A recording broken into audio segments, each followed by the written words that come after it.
Good morning, guys. Sorry I took a few days off from reading, but I am back, and I got a brand new book for us. It's called Moose Eggs, and I haven't even read it yet because I just got it. So it's Moose Eggs, or Why Moose Have Flat Antlers, written by Susan Williams Beckhorn and illustrated by Helen Stevens. Okay, see that pretty picture? There's beautiful illustrations in this book. And in here it shows all different kinds of eggs, and these are all different animals. I'm going to take the book jacket off so it's easier. All different animals that lay eggs right here in Maine. It's pretty cool. All right. Here we go. Here's our title page, Moose Eggs, or Why Moose Have Flat Antlers by Susan Williams Beckhorn, illustrated by Helen Stevens, and its copyright is from 2007, and it's from Down East Books. See? That's who printed the books. Right here in Maine. In the morning of the world, Moose was not the slappy-footed, humpback, shovel-antlered creature that we know today. He looked much like his cousin Deer did before Deer got his long, wagging white tail. But that is another story. There are many such stories. Raccoon did not always have a black mask and a ringed tail, and Porcupine did not always have prickles. And Little Skunk, striped, was once glossy black all over and did not smell one bit. The maker of the world loves making and changing things, but sometimes we change ourselves, and that's what happened to the father of all moose, all because he wanted something very special.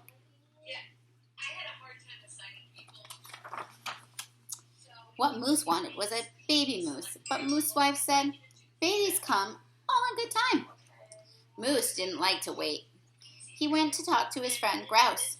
He found Grouse in a clearing scratching for bugs. Grouse and his wife had 8 pretty little puffballs, which were baby grouse, pecking about their feet.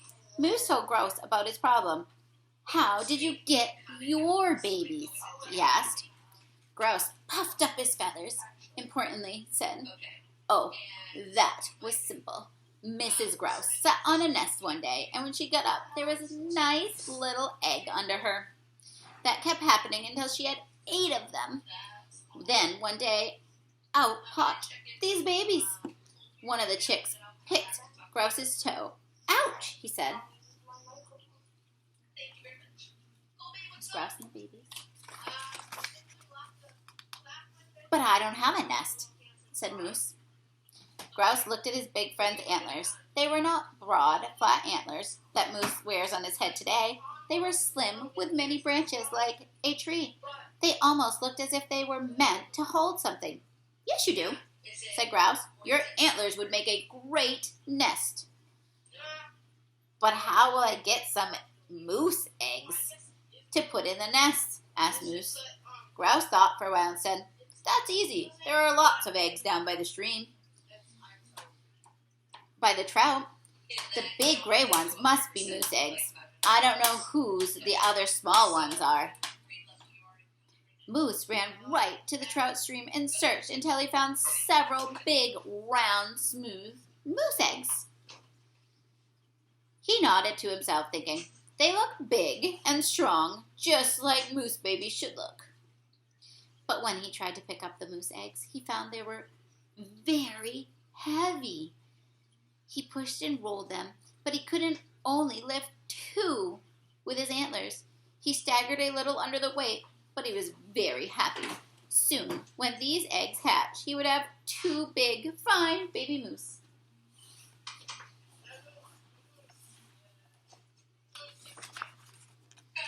Moose's wife tried not to laugh when she saw Moose staggering along with the 2 great moose eggs cradled carefully in the antlers. "I don't think that's how you get baby moose," she said to her husband. "Yes, it is. Grouse told me so. And he knows about hatching babies. He and Miss Grouse have 8 of them," said Moose. Now Moose had another question for Grouse.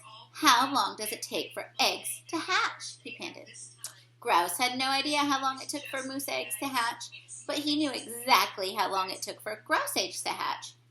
21 to 28 days, he answered, fluffing up his ruff importantly. Phew, said Moose. I don't know if I can carry these eggs in my nest that long. They won't hatch if they fall out of the nest, warned Grouse. Whoops. There he is with his moose eggs.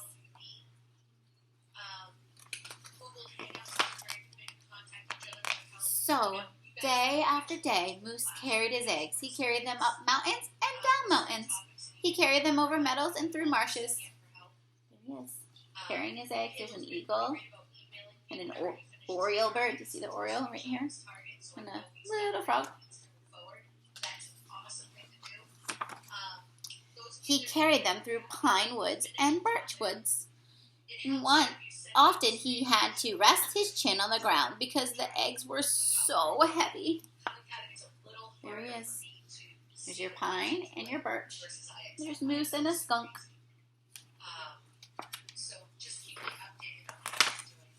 21 days passed. Nothing happened. 7 more days passed. And still nothing happened. Why don't my eggs hatch? Asked Moose. Grouse didn't know why Moose's eggs had not hatched, but he didn't want to say so.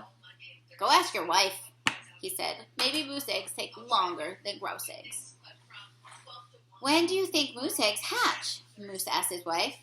Moose's wife scratched her head on the rough bark of a maple tree. Well, she thought about his question. Finally, she said, probably it's too late in the summer now. I think it would be a good idea if our baby moose were to hatch early in the spring, when the ice melts and there are tender water lily shoots to eat, just about the same time that Grouse's babies hatch. Here's his calendar, Moose, and there's all the babies in the spring. Moose counted on his feet almost 3 times.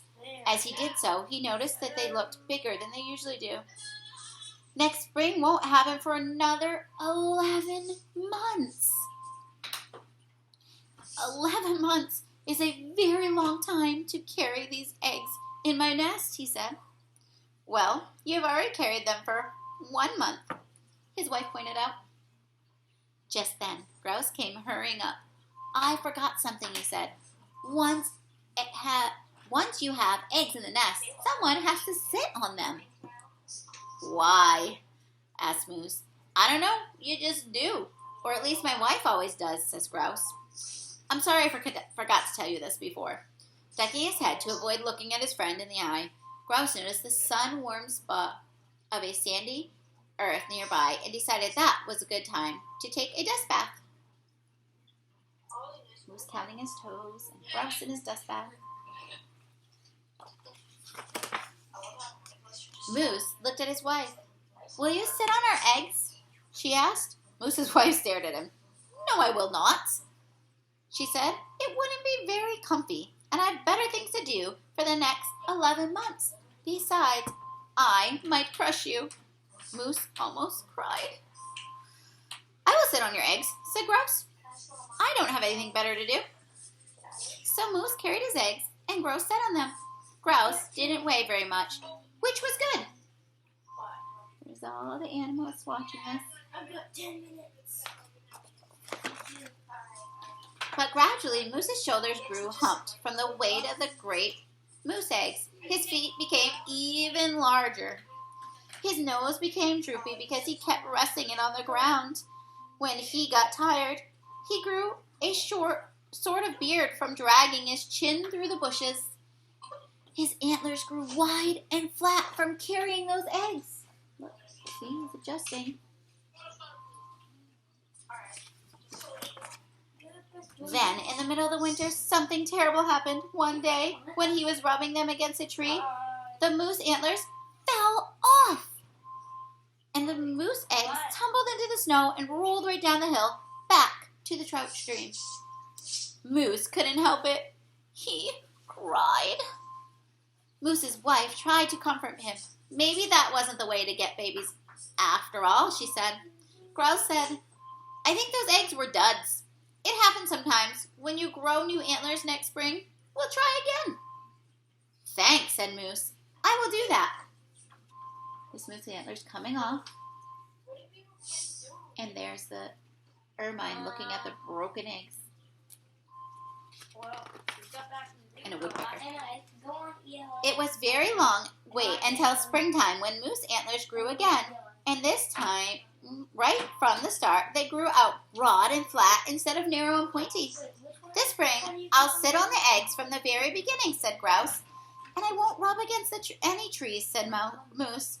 And as soon as the new antlers were big enough, Moose and Grouse hurried to the trout stream and found 2 nice new eggs. When they went to show them to Moose's wife, when they found her, she was up to her knees in the pond, eating lily pads. Before Moose could open his mouth, she said, I have a surprise for you. She moved softly, and out from behind a balsam fir at the edge of the bog stepped 2 fuzzy, knobby-kneed, very foolish-looking baby moose. These are your children, Spagrum and Hemlock, she told him proudly. Moose was so astonished that he dropped his 2 new eggs. Splash, splash! Grouse squawked and flapped quickly away. Guess what? Said Moose's wife. Baby moose don't hatch out of Moose's eggs after all. Moose felt light-hearted.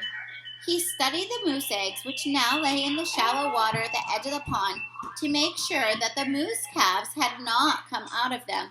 The eggs were just as smooth and round as ever. There they are, the babies. And there's a loon and birch trees. He looked at his children and smiled. They did not look foolish to him. They looked big and handsome and strong, just exactly as baby moose should look. Moose's wife liked his new antlers. The babies both have humps and noses and big feet like you. Maybe Sprung will have flat antlers when he grows up, just like his daddy, she said. Moose looked at his reflection in the bog. His new antlers still looked like a perfect nest for carrying eggs. But he was very relieved to know that the baby moose do not hatch out of moose eggs. Then he remembered all those months he spent carrying 2 great heavy boulders on his antlers. I think I'll go have a little talk with Grouse, he said.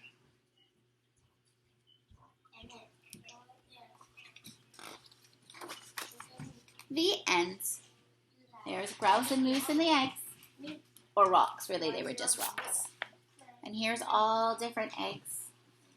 Different ones. That's a catbird and a puffin and a nuthatch. All kinds of different ones, see?